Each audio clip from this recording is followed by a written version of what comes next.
7:20, so it's 4:20 somewhere. If you got one, spark up.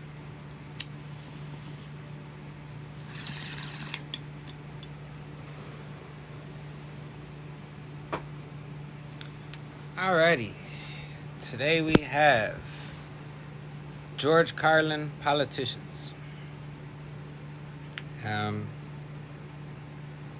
These are some of my least favorite people in the world, so I should enjoy this. Let's get to it. Everybody complains about politicians. Everybody says they suck.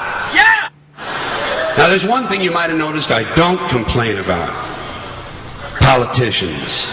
Everybody complains about politicians. Everybody says they suck. Yeah! Well, where do people think these politicians come from? They don't fall out of the sky. They don't pass through a membrane from another reality. They come from American parents and American families, American homes, American schools, American churches, American businesses, and American universities, and they're elected by American citizens. This is the best we can do, folks. This is what we have to offer. It's what our system produces. Garbage in, garbage out. If you have selfish, ignorant citizens, you're going to get selfish, ignorant leaders. The term limits ain't going to do you any good. You're just going to wind up with a brand new bunch of selfish, ignorant Americans. So maybe it's not the politicians who suck. Maybe something else sucks around here. Like the public. Yeah, the public sucks. There's a nice campaign slogan for somebody. The public sucks. Fuck hope. Fuck hope. Because if it's really just the fault of these politicians, then where are all the other bright people of conscience? Where are all the bright, honest, intelligent Americans ready to step in and save the nation? They get millions and millions and millions of dollars raised against them. That's what happens. That's where they go. Politics is... I don't know.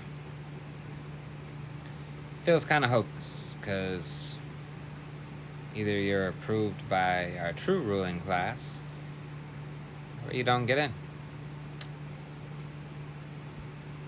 Lead the way. We don't have people like that in this country. Everybody's at the mall, scratching his ass, picking his nose, taking his credit card out of his fanny pack and buying a pair of sneakers with lights in them. So I have solved this little political dilemma for myself in a very simple way. On election day, I stay home. I don't vote. Fuck them. Fuck them. I don't vote. Two reasons I don't vote. First of all, it's meaningless.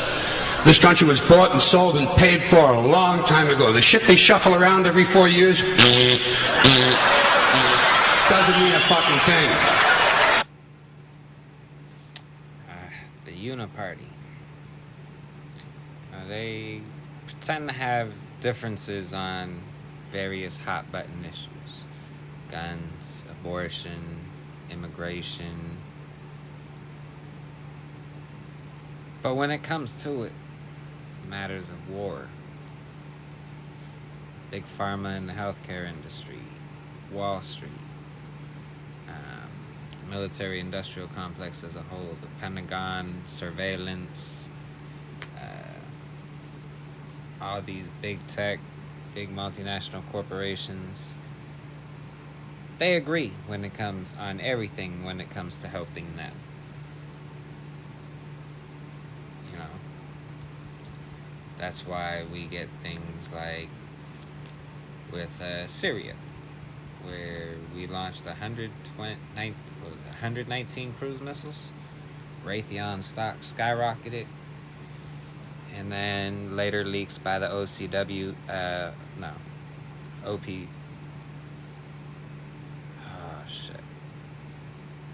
OPCW, OPCW, the scientists who were actually on the ground investigating, they end up releasing, they ended up blowing the whistle and releasing their original findings, because it was contradictory to what their higher ups had did. They took their report and skewed it in a manner that made it look like our actions of doing this was justified, which is crazy because I mean the OPCW they're supposed to be like independent, like no, not tied to no nation.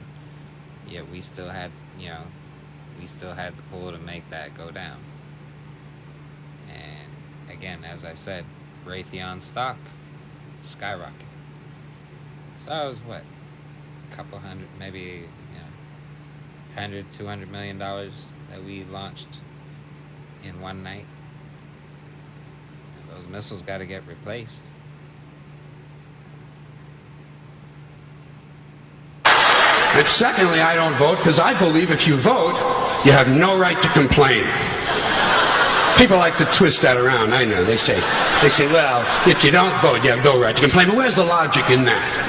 If you vote and you elect dishonest, incompetent people, and they get into office and screw everything up, well, you are responsible. That is a lot of people will complain about the two-party system and how it's hijacked, but they'll still go and vote for a party.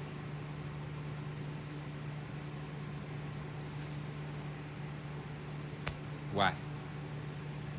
Because now you are responsible for what that person did. You gave them the power. Yeah, they may have painted the other person to be all big, bad, and evil. Can't have them for XYZ. But when you sacrifice your principles because they made someone seem scary, you end up getting business as usual anyways. Only in this case, you endorsed it. For the record, 2020, 2016, I didn't vote. I didn't really see much difference between the candidates, either then or now. The last time I voted was in 2008. I voted for Obama.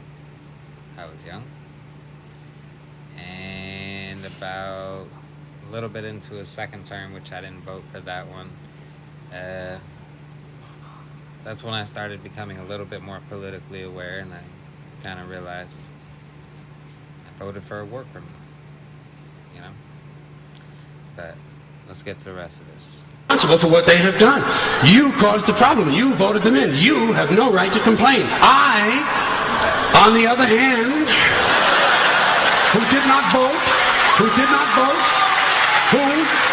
in fact, did not even leave the house on election day, am in no way responsible for what these people have done and have every right to complain as loud as I want about the mess you created that I had nothing to do with. So I know that a little later on this year you're going to have another one of those really swell presidential elections that you like so much. You'll enjoy yourselves. It'll be a lot of fun. I'm sure as soon as the election is over, your country will improve immediately. As for me, I'll be home on that day doing essentially the same thing as you.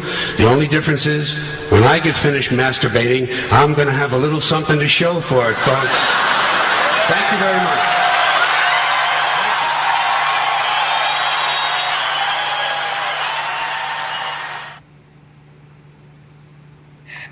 Yep, nail on the head again.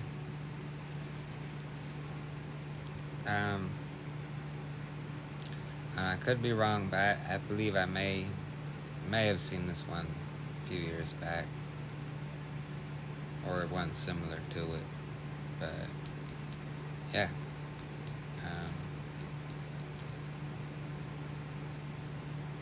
we are in interesting times. I feel ever since Occupy Wall Street, like you can track where things were headed and where they took a turn, and that started right around Occupy Wall Street. Because in the beginning of Occupy Wall Street, there were people of all political parties and ideologies out there, and yeah, Wall Street said, this is a problem. And now you see what we're dealing with today. They saw the pitchforks coming, So they threw a distraction grenade. I don't know if you ever played. If you ever played Call of Duty Black Ops Zombies. You throw the little monkey with the bells that explodes. And you throw it, and all the zombies run to it. Well, that's what Wall Street did. Occupy Wall Street was the beginning of people going for the pitchforks. They threw that shit. And here we are. But, anyways, let me not get too far off topic. If you liked my reaction, go ahead, hit the like. Don't forget to subscribe. Leave a comment below anything else you want me to check out or talk about. If you didn't like it, go ahead, hit the dislike. Tell me in the comments why you didn't like it. You know, I can't make changes to what I do or to anything going on unless I know about it. Early on in one of my first couple videos, someone complained about the length of my intro video with my husky. You know, so I took that down in time. So if you do have a grievance, I can't change who I am. Sorry, won't do it. But I mean, if there's other things that you would like to see changed, you know, if it's a doable change, I can do it. Other than that, link to the original video will be in the description, as will links to my political and my 420 merch. And yeah, other than that, have a nice night. Thanks for watching. Stay blazing.